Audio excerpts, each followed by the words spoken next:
Pessoal, meu nome é Lúcio. Eu queria trocar uma ideia com vocês, né? Uma entre muitas, né?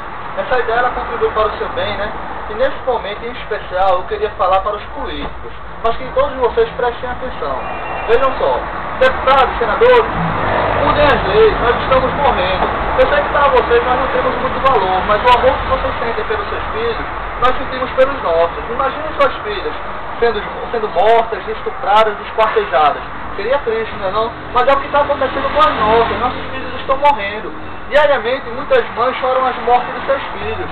E elas até acham que sabem quem são os culpados. Elas não sabem. Porque os verdadeiros culpados são vocês, deputados, senadores. Porque são vocês que fazem as leis. Se a turma está morrendo, está matando tanto, é porque sabe que a lei não pune. Sabe que no final das contas não dá em nada. E não adianta dizer que tornar as leis mais duras não resolve. Por quê? Resolveu nos Estados Unidos. Não é verdade? E eu pergunto a vocês, os colégios caros que vocês pagam para os seus filhos, não é a garantia de que eles vão ser cidadãos? É necessário desgraçar um país inteiro com leis inúteis para garantir que eles nunca sejam presos? Mudem as leis, nós estamos morrendo. Ou, de que adianta uma democracia que quer aumentar o limite máximo de tempo de prisão de 30 para 40 ou 50 anos, se o cara só vai passar um sexto da pena preso, fumando maconha, fumando crack, cheirando cocaína, toda semana fazendo sexo? Eu quero a democracia. A democracia é melhor. Mas de que adianta uma democracia dessa? Não, essa democracia eu não quero não. Aí eu convoco todos vocês, brasileiros.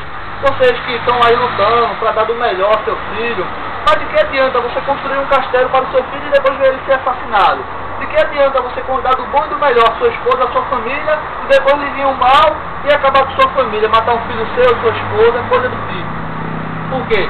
A turma confiando que não tem lei, mata e tira a onda mesmo. Mas quer dizer, invista em você, mas contribua para que as coisas melhorem. Aí de que adianta você fazer uma passeata pela paz? Você está pedindo a quem? Aos céus?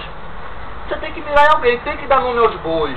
E se a turma está matando tanto, é porque sabe que não tem lei. Vamos pedir a quem realmente pode nos ajudar. Deputados, senadores, mudem as leis.